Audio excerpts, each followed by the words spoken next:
This is a custom Dirk Pinkerton Broadhead, a wicked little self-defense knife made by Dirk in his shop.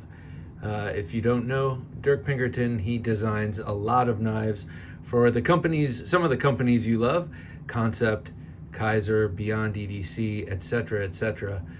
The list does go on, and prolific designer of beautiful knives, but also maker of incredible custom knives. Fixed blades that are just beautiful, many of them based on historical examples and modified for modern use. Always tactical, always utilitarian at the same time. This one, of course, leans more towards the tactical. Of course, you could open a box or a letter with this, but that's not what it's made for. This broadhead obviously evokes the broadhead, arrowhead. It's symmetrical. It's got this beautiful handle made of G.L. Hansen and Son, Gcarta there. The blade is CPM MagnaCut. And the hole is really the big seller on this thing. This is the linchpin. That's the word I'm going for. I did a show called Things with Rings and talked about some of my favorite ringed knives. And Dirk got in touch with me and said, "Man, I can't believe the Broadhead wasn't in that list. Let me send you one." So let me say thank you so much, Dirk, for this. It is so cool, so beautiful and beautifully made, and then also incredibly useful, and activates that part of my imagination that really gravitates towards tactical knives and self-defense knives. By the way, this is one of my favorite ways to hold this knife, but there are many ways to hold this knife. It is super versatile. Also, he makes these, this is one of his most requested and most made custom knives, but he does them in a number of different blades, and he has one with Kaiser right now, I believe. I don't think it's a double-edged. I've seen them with hawk bills. I've seen them with other styles of blade, but this, oh my God, by far the coolest as far as I'm concerned. But anyway, that ring, that hole allows you to hold the knife in a number of different ways. Like I was saying, I love this because it approximates holding a knife in, what do you call it? Saber grip, but it's really locked in there, and you have this nice little nubbin for your fist to just wrap around, and yeah, you can go to town with that. Of course, you could also go the traditional push dagger route, and with something that was less acute and just incredibly sharp. I mean, like, let's take a look at how amazing that tip is and those edges all coming together. He does all this by hand, but anything that wasn't as acute as that, I wouldn't maybe commit to a grip like this. But that's just going into whatever you're punching, I think. But you can always hit something hard, and it can always deflect and bend, and so ring things you got to be careful with. This I think is a pretty safe option here in terms of ring things. Dirk was saying this is his favorite grip. In reverse grip, this is also really cool. Just holding on to this, you got the pinky through there, and you could do some crazy sort of back fisting stuff, and what do you call it? Sort of hammer fist kind of strikes with that locked in your hand, and you can just really bear down on this handle. Which, by the way, man, the G.L. Hansen and Son Gcarta is just so pleasant to look at. Let me see if... Nope.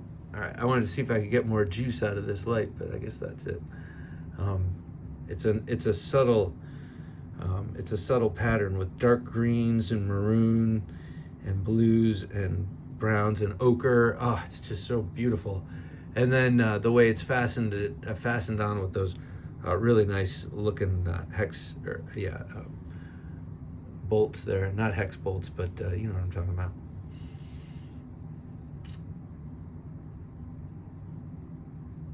Okay, let me show, nicely chamfered around the ring. Here it is with the sheath.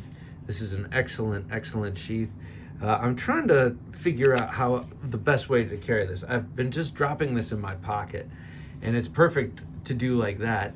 However, I'm figuring out, I could pin it, or, way to attach it to the inside of my pocket. So I draw this out, or I could do the det cord thing, or I could hang it around my neck like a neck knife. Though, if this for some reason got tugged out and then was just somehow trapped between my shirt and my body, I don't know. I might forego this as a neck knife, even though it would make a great neck knife, just because of how you can get your finger through that ring. So really nice sheath. He set that up for a discreet carry, as that is my preferred thing. All right, let me show. Here's his logo, DP. All right, let me show it with. This is the first custom Pinkerton I got at Blade Show 2021. Beautiful cave bear, it's called. Well, it's called the cave bear. Beautiful is an adjective I use to describe this knife. Again, beautiful, perfect grinds. His grinds are immaculate. And then this nice coating, wicked sharp, just tremendously sharp and menacing. Like this, if you hold it like this, to me, it looks like a Persian blade a little bit, like a double-edged Persian blade, shortened sort of version. But of course, it's a Pikal style. It's set up for Pikal style too. So just a wicked, wicked, wicked blade. Beautiful. I love the sort of Ronald McDonald micarta. It's getting a little bit dark, but it was bright and cheery when I first got it. So I might go ahead and clean that. Next up, this was the one I got last 2022, like February 2022. This is the Razorback, a fully double-edged.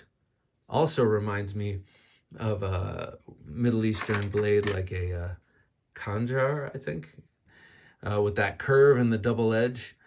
Dirk said that this was inspired by, those kind of curvy double-edged Middle Eastern blades. I can't remember which one he said.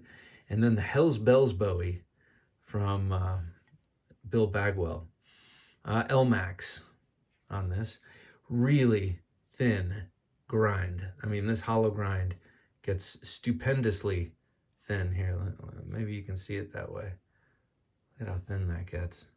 And then, of course, the top is not as thin.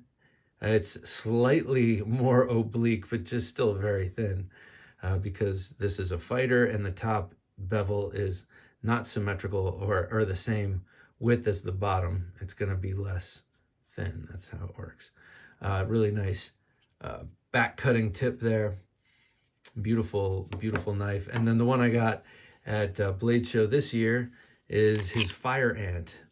And this one's a triple edge. Now, if the Fire Ant is a knife that he did in a folder version for Kaiser, it had a very, like, the same blade, except that one being a folder was not triple edged. As a matter of fact, I think this might be, well, maybe it's not the only one, but when he made it, he hadn't made many. I know that for sure. This one has blue and black rich light. Really beautiful. Nicely contoured and smooth. Fits the hand perfectly. You got that perfect jimping there on that thumb ramp, on that sort of bayonet grind here, to stop your thumb from going up there. It's really nicely textured. D2 blade steel, you can see. And by bayonet grind, I mean it's double-edged, but the top edge is short to accommodate a thumb grip. So 4 great customs by Dirk Pinkerton, but this one, man, I am so grateful. Thank you so much, Dirk, for this beautiful broadhead. I love this thing, and I haven't really used it for anything. I'm terrified of that super acute tip. Terrified I might drop it, that is. So I'm glad it has a ring and it attaches itself to me. All right, everybody, check out Dirk Pinkerton, his designs and his custom knives. They're all beautiful. All right, take care.